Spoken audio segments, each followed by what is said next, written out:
All right, so in your earring kit, you're going to have some head pins. Oops, you're going to have some head pins, some earrings, earring wires.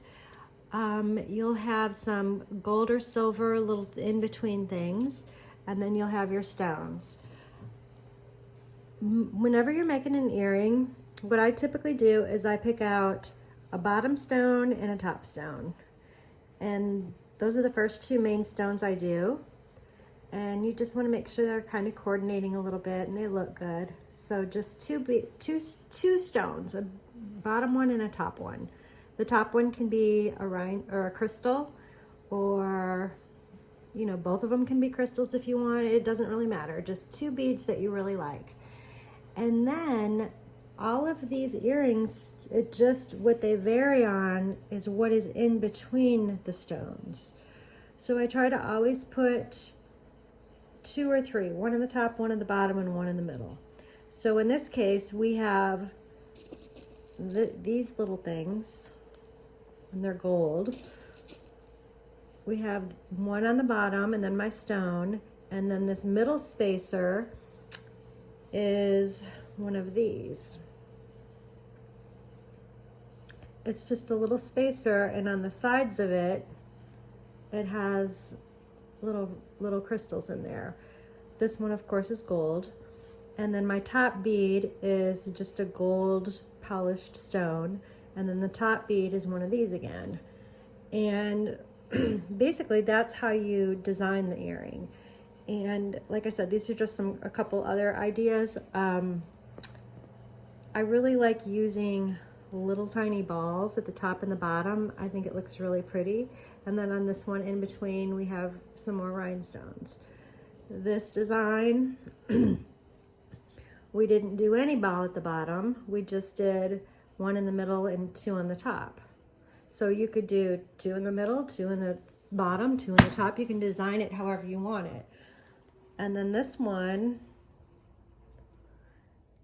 we've got the big bead, the little bead. So those are two main beads. And then in between, we just put little balls. And it just makes it pop with more silver, and it just makes it look more of a dangle. You don't have to put the spacers in there if you don't want to. This one is just one stone and one crystal, and then in between it has a flower spacer, which is right here. And then on the top, this is just one of these that's more that's shiny. This one, you've got your 1, 2, 3 of these. You've got your bottom stone, your top stone, and then this stone is surrounded by two of the flower daisy spacers, two of these, so it's sandwiched in there. Sandwiching one between the spacers just makes it look very, I don't know, Victorian, very elegant. So I really like that style. And if you don't use the spacers, then it doesn't look more as Victorian. It just looks more, just not as old-fashioned. This one, it looks like I made this last year and it's starting to get tarnished. But this one, I wanted something to wear with jeans. So here's my two gems. I put a shiny one down here, plain one up there, and a bigger circle in the middle.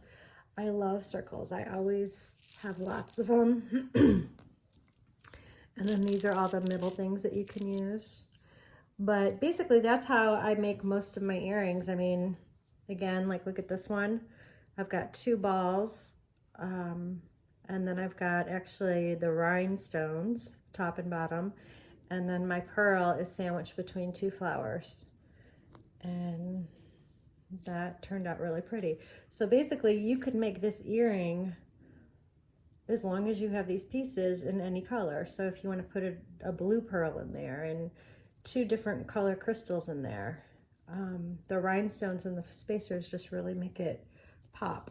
This is one I made also. Now this has a little more going on. I did a little seed bead and then my two beads.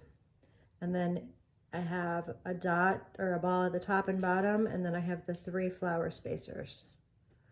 And actually I have the pieces right here. So it looks kind of blah when it's in the package, but then once you put them on and you make the earring out and it shines like that in the light, it's like, oh my gosh, that's so beautiful. But I hope you enjoyed it. Thank you.